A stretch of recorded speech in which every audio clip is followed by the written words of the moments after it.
on 15 Broad Street in Akron, Ohio, is Second Chance Village, a community for the homeless, governed by the homeless. Second Chance Village is an effort completely unprecedented in its mission. Centered around belief in the power of community, members collectively participate in the survival of the village. My name is Sage Lewis, and I'm the executive director of the homeless charity, which is the home of Second Chance Village.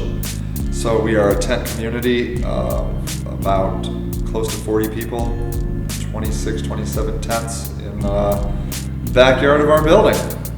I don't know why people make it such a big deal. Like, they just need a place to exist. To get people in houses, that's pointless. The real goal is to help them change in the process, to become a more valuable person to their self and to their community.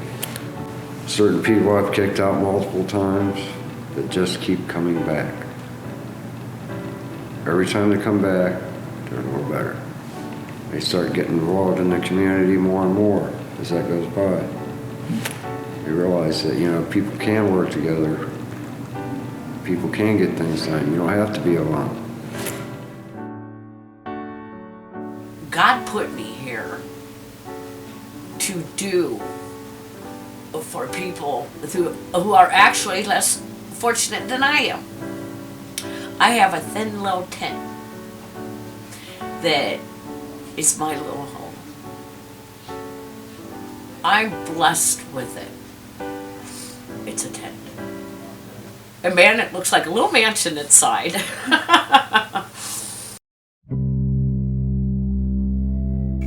There are so many different stories, so many different backgrounds, and all it takes is a couple of things, one or two things to go wrong in a person's life for them to end up right here.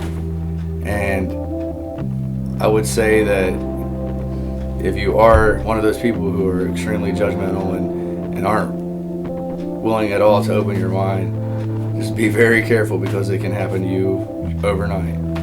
Like I said, just a little over a year ago, I was engaged to be married. I was well on the way for the rest of my life, you know what I mean? Like, I had a pretty decent job, making pretty decent money, and one thing snowballed into another. So just be careful. I wouldn't wish homelessness on anybody. And I was a wreck like all these guys that are out here now.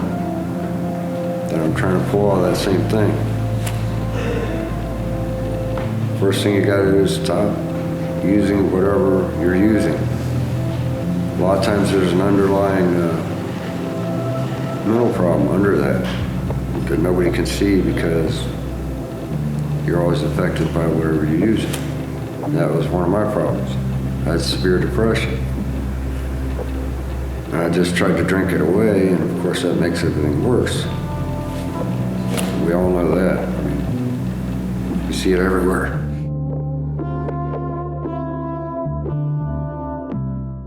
He's way better than what he used to be now. He doesn't even touch the stuff. He's completely against it.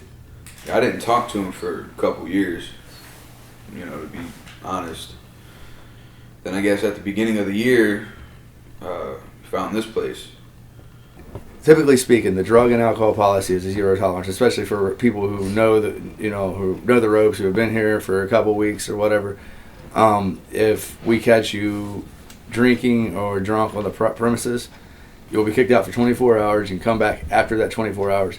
The problem is there are people over here that are struggling with their addictions and trying to remain sober. And when you have people who come in and just make a joke of it, it's not fair to those people who are trying to stay sober. And you can imagine if you're on a diet, for example, so I'm on a diet. When I'm depressed, it's all I can do not to eat like candy and potato chips. Because I'm depressed, I can't work on my diet, and that's it. But it's 10 times worse, because now I can't work on getting over heroin, which is this unbelievably powerful drug. I could take all the homeless people right now, put them in a house, and next month they'd be out of the house somewhere else, because they got thrown out, or they got some kind of trouble, or something happened. That's the most stunning experience here, when you see someone come in and they're broken and hurting, you see that spark start coming back. That's what this place is for. That's why it's called Second Chance. It's to try and get you back on your feet. So I think other people should do the same thing. They shouldn't look at homeless people, you know, like trash, like scum. They're not. They're people that fell through the cracks. It can happen to anybody. You know, they say everybody is 2 steps away from being a homeless person. 2 steps. It's not a lot. You know, so, you know, I would, if it were up to me, I'd have people visit this place, see what's going on. You know, I mean, you guys are here. Apparently we're making a ripple somewhere.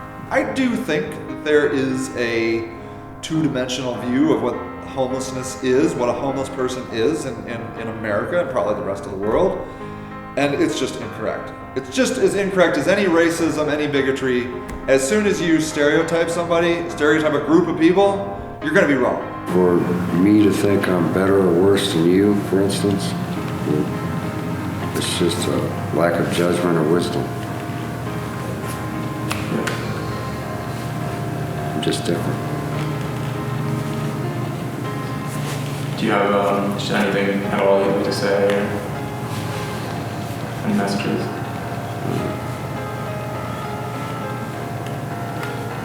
I think I just gave the most important message, pretty much. Wouldn't you?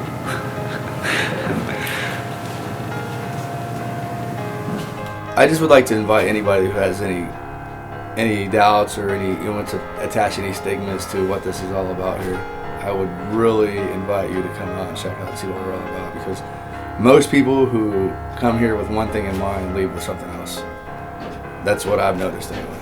So that's about all I've had to say about it. Yeah.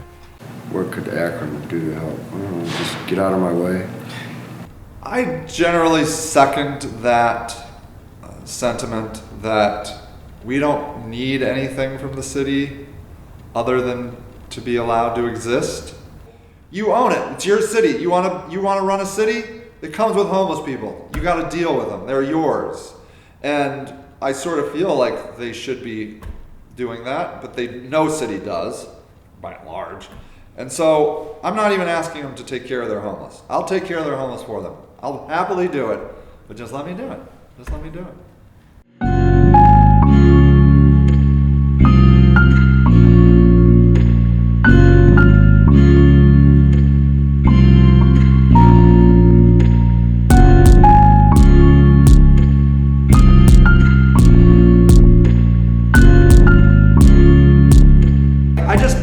I don't believe that is a right, that you don't have to look at homeless people. I just don't believe it. And so I will fight for them. So I had a high-level city official come here. I'm not going to mention who they are, but I'm talking high level. Maybe not the highest because the mayor hasn't been here. Well, why? But he was here and he said, you know, Sage, let's be honest. No one wants to live next to the homeless. I dare you to say that about any other class of society. You know, Sage, nobody wants to live next to black people. You know, Sage, nobody wants to live next to Italian people, deaf people, fat people, women, men. Why is it that you can say that still about the homeless? What it's trying to portray, that the world is scary and bad and people are bad and evil. That is not humanity. No. Those are just little blips of terrible that in the sea, the ocean of good. They're very supportive. They have clothed me with winter clothing, which I was in desperate need of winter clothing, especially sockies. Love you to the moon and back. I used to always tell my kids. And I do. I love everybody to the moon and back. And I will not stop. So that's it.